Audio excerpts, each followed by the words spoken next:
After 8 years of sacrifice helping my wife become a lawyer, she handed me divorce papers the day she passed the bar exam and told me, I don't need you anymore. I have my license. She had no idea I was already 3 moves ahead. For 8 years, I worked double shifts while she went to law school. I paid tuition, rent, groceries, everything. She always said, once I pass the bar, everything will be different. We'll finally have our life together. But during her final year, something shifted. She stopped saying our future and started saying my career. When I'd mentioned taking a vacation once she graduated, she'd barely look up. That's not a priority for me right now. My career is what matters. Bills would sit unopened on the counter. Dishes piled up because she needed every hour for bar prep. Anytime I mentioned our future together, she'd dismiss it with, we'll talk about that once I'm established. I told myself it was just stress, just the pressure of the biggest test of her life. I convinced myself that once she had her license, she'd go back to being the person I married. The night her bar results came out, she screamed when she saw she'd passed. Not, we made it, just, I passed. Still, I lifted her off the ground, told her I was proud, because that's what you do when you believe you're a team. Her classmates organized a celebration dinner at a trendy downtown restaurant. I put on my best shirt, ready to celebrate alongside my new lawyer wife. The atmosphere was electric. Parents bragging, friends toasting, people clinking glasses. I sat there smiling, thinking this was finally our moment after 8 years of sacrifice. Then during dessert, she slid a manila envelope across the table. Divorce papers. I looked at her, waiting for the joke. Her face was calm, cold, rehearsed. I already signed my part, she said. All you need to do is finish it. I don't need you anymore, she continued. I have my license. I have job offers. I have a future. You were helpful during school, but that chapter is over. Helpful. 8 years of my life reduced to helpful. Around us, forks froze midair. Her classmates fell silent. Some looked uncomfortable, but none looked surprised. Here's what she didn't know. I'd been preparing for this moment for months. When she started dismissing our future,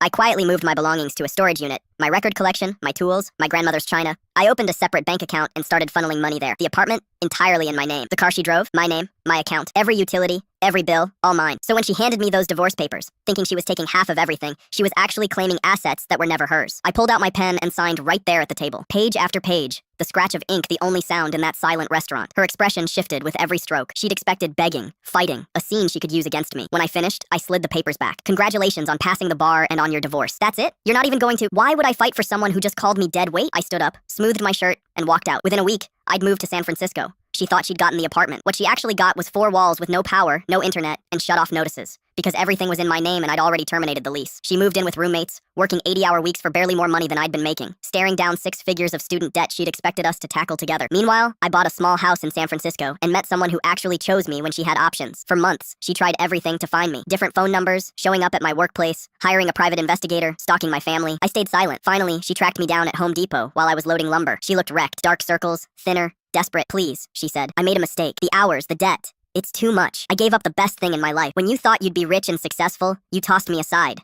I said. Now that you're broke and tired, suddenly I'm the best thing you ever had? What can I do to prove I've changed? Nothing. I'm not the guy you discarded. That guy is gone. So there's really no chance? I'm engaged, I said, to someone who chose me when she had options. Her face went pale. I climbed into my truck and drove off, leaving her standing in that parking lot with nothing.